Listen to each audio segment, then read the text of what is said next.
Viewers, আপনারা দেখছেন রাজস্থলী সীমান্ত সড়ক। এই রাস্তাটি বাংলাদেশের রাঙ্গামাটি জেলার রাজস্থলী উপজেলার একটি গুরুত্বপূর্ণ ও প্রাকৃতিক সৌন্দর্য ঘেরা সীমান্ত সড়ক। এটি রাজস্থলী উপজেলা থেকে কাপ্তাই এবং বান্দরবান অভিমুখী সংযোগ রক্ষা করে।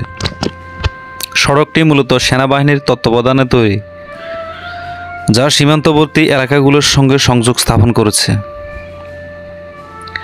এই রাস্তায় চলাচল করতে গেলে আপনি পাহাড়ি ঢালু, আঁকাবাঁকা পথ আর অজস্র প্রাকৃতিক দৃশ্য দেখতে পাবেন।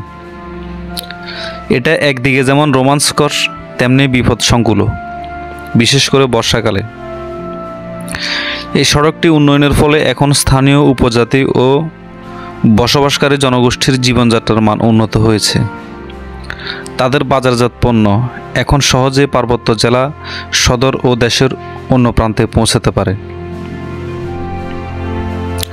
রাজস্থলীর এই রাস্তাটি পর্যটকদের কাছেও ধীরে ধীরে জনপ্রিয় হয়ে উঠেছে। বিশেষ করে এই স্থানটিকে জিগজ্যাগ পয়েন্ট হিসেবে চিনে বাইকাররা। যারা বাইক রাইড, ট্রেকিং কিংবা পাহাড়ি সৌন্দর্য উপভোগ করতে চান, তাদের জন্য এটি এক স্বপ্নের পথ। রাস্তায় নিরাপত্তা বাহিনীর চেকপোস্ট ও ক্যাম্প রয়েছে, তাই পর্যটকদের উচিত জাতীয় পরিচয়পত্র সঙ্গে রাখা এবং স্থানীয় নিয়ম মেনে চলা। এই সড়কের বেশিরভাগ অংশ এখন পাকা করা হয়েছে, তবে কিছু জায়গা এখনও উন্নয়নের অপেক্ষায়। তাই বর্ষাকালে বা সন্ধ্যার পর এই পথে চলাচলে সতর্ক থাকা জরুরি। সব মিলিয়ে রাজস্থলীর সীমান্ত সড়ক শুধু একটি রাস্তা নয়, এটি একটি অভিজ্ঞতা। বাংলাদেশের পাহাড়ি সৌন্দর্য ও সীমান্ত সংযোগের এক অনন্য নিদর্শন।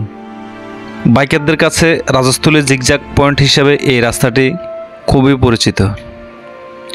ধন্যবাদ। নতুন কোনো রোডে আপনাদের সাথে দেখা হবে।